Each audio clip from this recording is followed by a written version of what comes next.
Hey guys, welcome to the Next Generation podcast, a space run by young people for young people, where we talk about stuff that actually matters to us, whether it's things we deal with every day or big issues shaping our world. Just a quick heads up, some of the things we will talk about today might be a bit sensitive or triggering. If anything makes you feel upset or worried, please don't keep it to yourself. Talk to a trusted adult. Thank you so much for being here, and let's get started. This is Next Generation Podcast.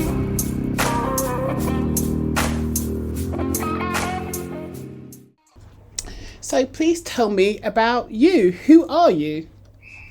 Okay, well, my name is Krish. I'm 19 years old, and I started a company called IKREATIVE.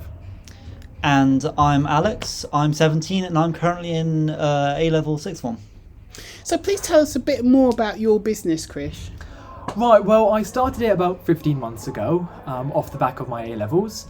And, the whole point was I wanted media to be more accessible to people with, a certain budget range. And, knowing myself and knowing people around me who couldn't really spend, an arm and a leg to get this professional stuff done for them.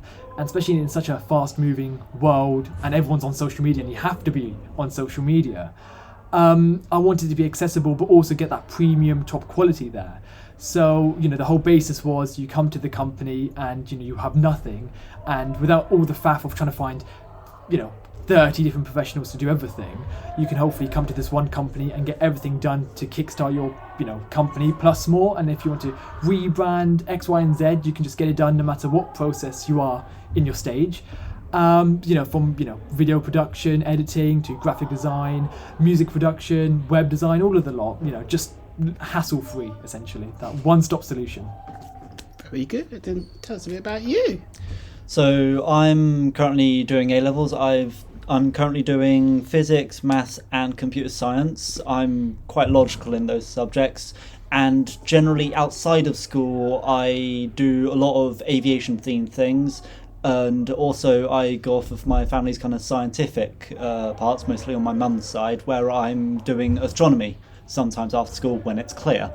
I'm also more recently getting into camera work, so that's how I really got with Krish, working with Krish. So you're here at Kempton Youth Club as part of a project, a creative project we're doing, get young people to do stuff. Yeah. So you've gone to the different youth clubs, so you've come for 4YP's project, yes. And you're going around to different youth clubs and you're encouraging young people to explore photography. Now, I imagine loads of young people don't actually value it because they take photos on their phone, but it's a skill set which is amazing, isn't it? That's the thing. I like to call it intentional photography, where it's not just looking at a landscape or somewhere and taking a quick snap and then posting it somewhere, or just forgetting about it as a memory. It's more looking at the settings, the framing, the reflections. Really get to know your equipment and see and be creative. Don't shy away from that. If you want to be experimental and it goes really horribly wrong, oh well, try again. And hopefully you'll get that certain image you wanted, if that's, creating this certain depth and emotion to it, apart from just, having that basic, lackluster of a photo, essentially. And that's what I'm trying to, teach. It's just not a nice photo, but a very, a photo that has something behind it, basically. I mean, I'm an amateur photographer, not up to your level, I have to say. But what I love about a good photo is it tells a good story. Absolutely. Just in one capture. Yes. And it could create mood through the lighting, absolutely, the imagery, the facial expressions, the background. Yeah. A good photo can tell you loads. 100%. So I appreciate it as a skill set. Yeah. And also I have an amateur ambition with regards to it. Yes, right. Some people might say my work is not very good, but I don't really care about them. I love it. Good. Yeah, I mean that's the thing. I always say it's like storytelling through stillness. It's that thing of, it can actually speak louder than words at times. And I take a lot of influence from cinematography, where you have to control every aspect of that frame, the lighting, the framing, everything about it to create that certain shot. And for some of the viewer, they might maybe not think too much of it, but if you like yourself and if you can appreciate it and find those things, you can really, it adds so much more understanding and gravitas to the the story they're trying to tell, essentially. Now, I've got a question for you. Yeah. You're so young. I mean, I'm going to be honest with you. I think I've got socks older than you. I'm going to share that with you. And I'm going to talk about socks, nothing else. Great. Yeah. Yeah, sure. So it's like, you're 19. What made you decide to start a business rather than going down the university route and whatever? Yeah, I mean, the reason I got into media, first of all, was, I started my own YouTube channel at the age of 10. It was that thing of I used to come back from school wanting a bit of a break and used to watch my favourite YouTubers, and that's how I got into it. And I, did the typical gaming videos and vlogs and, that stuff, and I thought it was the biggest thing in the world. Mm-hmm. And then pretty much I started really developing the editing bits, and I started really enjoying that more than just the filming of gaming and stuff. And I started doing more green screen bits and trying to get more creative in that way. And that's when I really started to love it, because my background is, my mum's a musician, she's a singer, got a lot of that musicality from her. My dad's all into IT and stuff, and I sort of feel like I amalgamated all of that into this one thing that none of them know what to do and how to do it, but that was my niche. And so, I started doing that, and I started doing things for myself, for, my mum, for her music bits, and for other people. Started then taking a bit of money here and there, but mainly just getting my name out there. And, it got to the point I started doing bigger productions for myself, and not that influencer, but, trying to make that difference of, it's not just a fast pace, just create something that will stay with someone, essentially.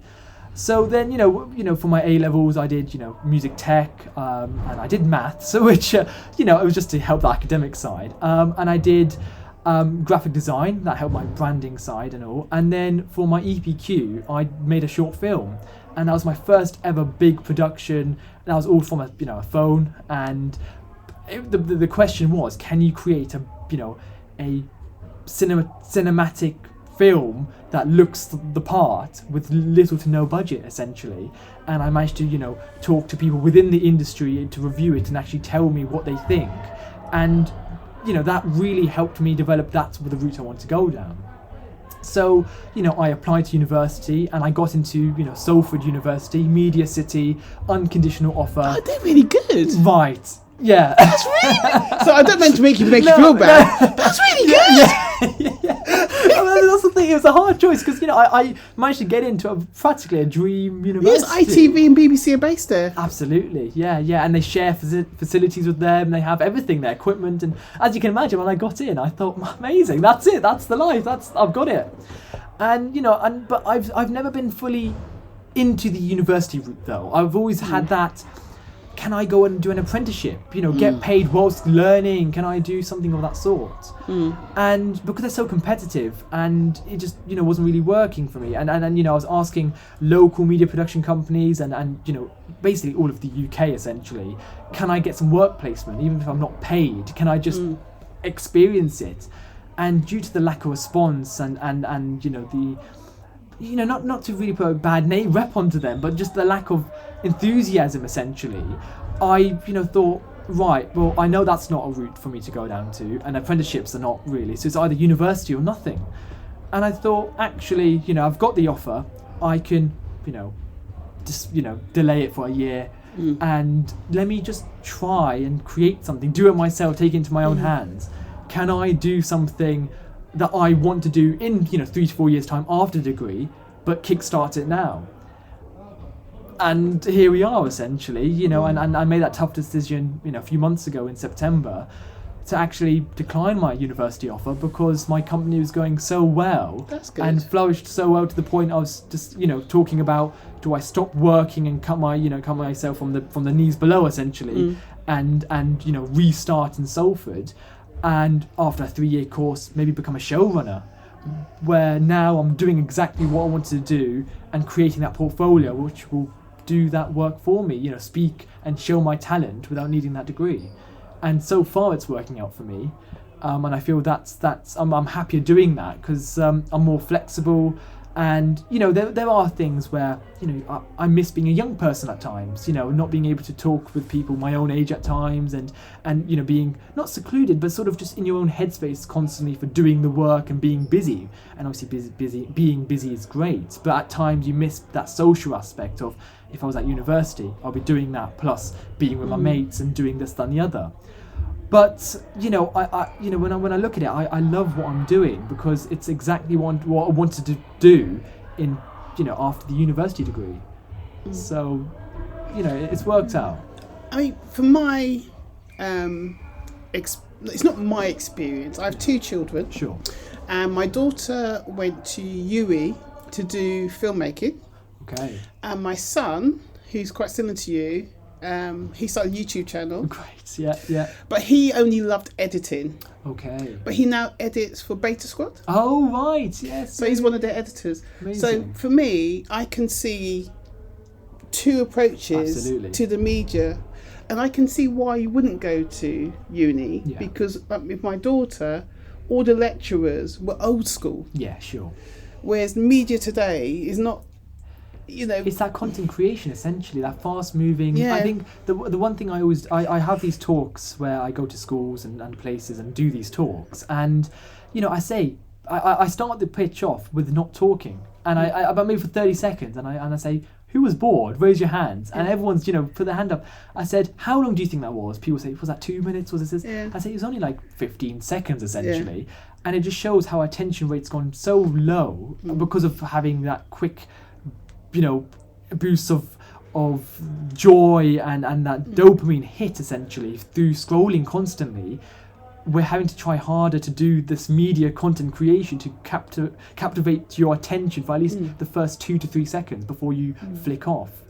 And that's something that, like you said, the lecturers maybe don't understand. And they might talk more about, there's this lens for which did this film back, in the day. Like, great. How does that help my content creation now? Yes. Yeah.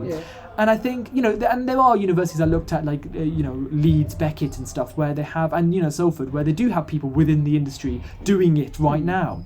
But because they're so far into the industry, they're not connected to the social media aspect or the little timers, essentially. They're on about these big productions where they're making a blockbuster thing. And they forget the real world scenarios of, I need a campaign for a clothing brand or something. They forget that element at times.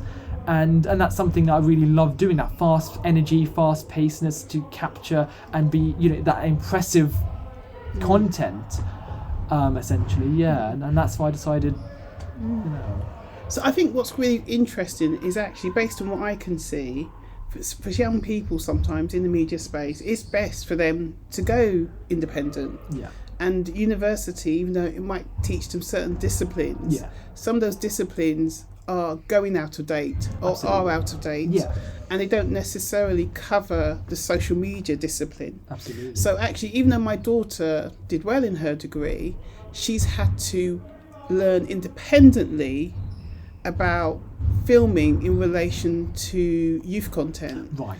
Yeah, because they didn't really cover it so much. All the lecturers are like over 50, sure, and they're highly skilled and highly connected. Yeah. But actually, for her to get a job, yeah, she needed someone who knew about, a social media campaign for a PR company today.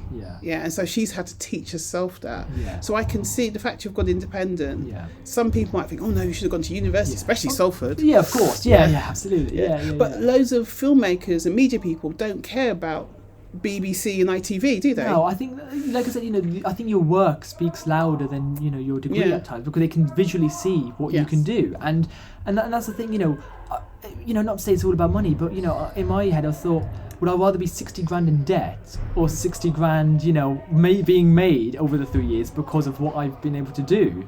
And that was one of the root things. My biggest qualm is it's so easy now to get into university, if any university at all, and get a degree. So now you're fighting for these, places that are not even that top level, but then they ask more of you because you have that degree, but they need something more on top of that, more on top of that, and then that independent learning to show that you have that upper edge, because degrees are so, everyone has them basically these days, and they cost so much for it.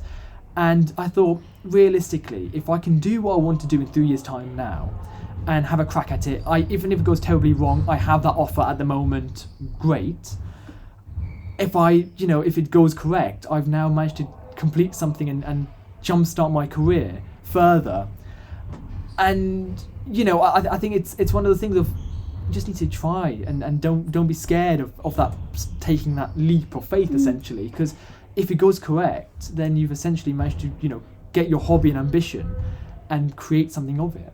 I mean, you're also correct, is that if you've got everything right and spot on, then by the time you're 22, 23, when somebody's leaving their degree, you are actually probably 5 to 10 years advanced than them. Yeah, and like you said with your daughter, the only reason I know everything I know is from the exposure of doing it and that independent learning. My biggest resource has probably been YouTube. Which saves my sons. And it's just because of finding out more and more people doing it, and then they're talking how to set up a camera, how to do this, and you just retain that information, write it down, whatever, and actually just do it. Self-projects, and they might not, be the best thing, but at least you know the concept and the idea. So when you were to implement it into a real-world client thing, you've now practiced it, you've now got it correct, and now you've got something that you could have, had 6 months of a uni degree to teach you that, and you've managed to do that in a month because of YouTube and self-learning. Thank you. So Alex, I know we've just been talking about who cares about university, but what are your plans, Alex? So I'm not entirely sure right now, actually. I'm leaning towards going for something apprenticeship styled, because with university it's similar points actually. You take a lot of time to, don't get me wrong, you get the experience and knowledge for it, but employers will want more, and also it's the time taken for that, and also the cost of it, because the massive cost just is making it less and less worth it, at least for me. And so I see an apprenticeship as the main route to go, really, because you're learning in a short time scale, so you're making good progress, and you're also getting paid at the same time, and it can be in something specific that you like, rather than this course of like a generic like physics subject, for example. Whereas with an apprenticeship, you can go directly into, let's say, aircraft engineering. Like, you can do exactly what you want right there, right then, and you can be paid for it. In my head, there's no downside, really. It's just finding that apprenticeship, isn't it? Yeah, so it's the looking around for it that I'm really having to focus on right now.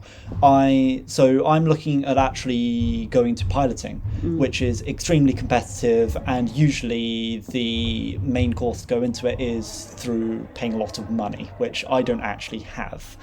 So I've had to look independently at like different companies that have been doing it. So British Airways, Ryanair, and EasyJet, places like that. And then when I come out of my A-levels, I then need to, or more so when I'm coming to the end of them, I need to have a look at these guys seriously and debate. Who do I want to like have my top option and work that down, get my choices straight, and start working on progress to really go with them, get that opportunity and grab it with both hands, because again, they're so competitive that I really put myself in between a rock and a hard place here. But it's what I like piloting is something, well, being involved with aircraft in the air is something that I've been really enjoying for ages now, like since I was like 11 or something. I've always had this thing for flight sims, aviation and aircraft, and I want to continue that because I get so interested in it. That's one of the main things that I actually feel motivated to learn about. That's why I also feel like a university course may not be the route for me.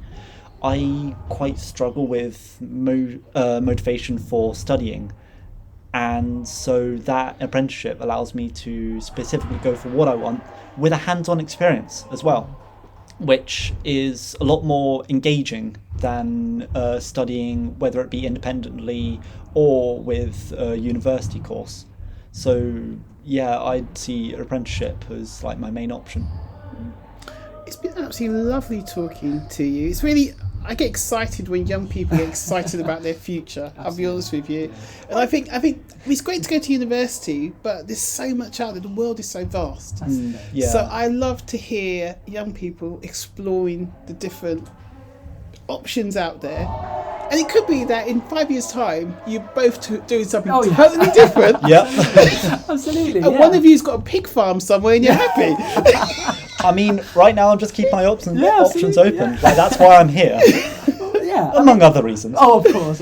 Yeah. Yeah, Well, that's the thing though. Like that's why I do these workshops and want to do these mentoring things like with Alex, because I feel you may not even consider it, and then suddenly, who knows? You've got that bug and that something about it you want to explore, and that's what happened with me with other things. With outdoor instructing that I do, or with other comms and communication stuff I do. I didn't feel I would have that passion. But because of through scouting and being a scout leader, I thought actually I'm going to continue this and actually start being an outdoor instructor, because I loved doing it as a scout and as a leader, and that's something I didn't see myself being or sort of saying that's my job role. But But thank you very much. It's been enjoyable talking to you both, and I hope in the future I come across you. And I want you to do free photos, and I want you to give me a free airplane ticket, whatever. I'll try my best. That's my plan. Yeah. Maybe a whole airplane. Maybe not bit of an airplane. arse. Okay then. All right, at least about 3/4 of it. Okay.